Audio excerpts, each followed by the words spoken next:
રમતગમત અને સાંસ્કૃતિક વિભાગ હસ્તકનું આ જૂનાગઢ મ્યુઝિયમનું રિનોવેટ થયું છે, એમનું ફરીથી લોકાર્પણ આદરણીય સહપ્રભારી મંત્રી કૌશિકભાઈ વેકરિયાના વરદ હસ્તે કરવામાં આવ્યું છે.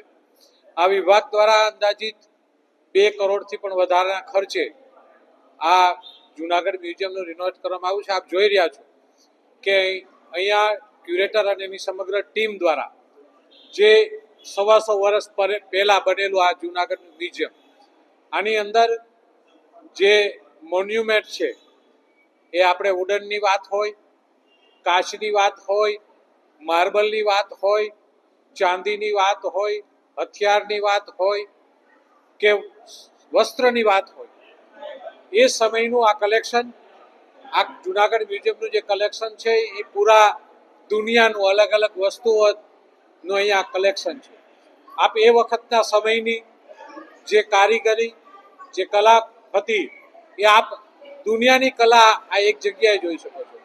અને આ મ્યુઝિયમ આ બધા કલેક્શનો માટેનું ભારત દેશનું સૌથી શ્રેષ્ઠ મ્યુઝિયમ આ જૂનાગઢ મ્યુઝિયમ છે.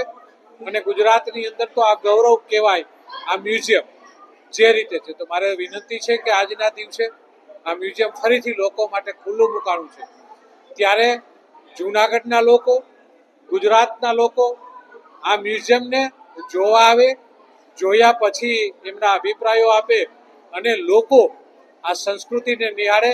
અને વિદ્યાર્થીઓ તો ખાસ આવે, કારણ કે આ જે કલા છે એ ખૂબ મોટી આ મ્યુઝિયમ દ્વારા એક નવી વિચારસરણી, એક નવો વિચાર અને નવી ટેકનોલોજી, જે મશીનરી નથી ત્યારે એમની જે કારીગરોની કલા હતી એ કલા અહીંયા દેખાડી અને એમની પ્રદર્શિત થાય છે. ખૂબ સરસ રીતે ડિટેલિંગ સાથે એક એક વસ્તુનું ડિટેલિંગ પણ કરવામાં આવ્યું છે, બ્રીફ પણ કરવામાં આવ્યું છે.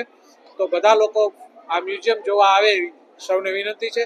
ફરીથી રાજ્ય સરકાર, આદરણીય મુખ્યમંત્રી શ્રી ભૂપેન્દ્રભાઈ પટેલ, ઉપમુખ્યમંત્રી આદરણીય હર્ષભાઈ સંઘવી ને ધન્યવાદ આપું, આભાર વ્યક્ત કરું છું જૂનાગઢના લોકો વતી કે એમને આ મ્યુઝિયમને એક રિનોવેટ કરવા માટેની એક તક આપી, એમને મંજૂરી આપી. અને એ સાથે આ જે મ્યુઝિયમ જૂની જગ્યાએ હતું એ દરબાર હોલ, એમનું પણ રિનોવેટ થવા જઈ રહ્યું છે.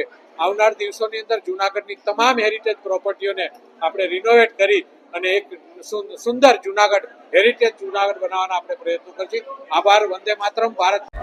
નમસ્કાર, મારું નામ નિમાવત ક્રિશા છે, ડૉક્ટર સુભાષ મહિલા કોલેજમાંથી. આજે અમે અહીં મ્યુઝિયમ બનાવ્યા છે ત્યાં ઉપસ્થિત થયા છીએ. આજે આ મ્યુઝિયમમાં રિનોવેશન થયું છે અને બધી સ્કૂલ કોલેજના અમે અહીંયા આવ્યા છીએ. જૂની નવી વસ્તુઓ જોવા મળી છે અને રાજા રજવાડાઓનું જે પહેલાં કેવું હતું અને કેવું નહીં તેના વિશે બહુ સરસ માહિતી અહીં એકત્રિત થયેલ છે.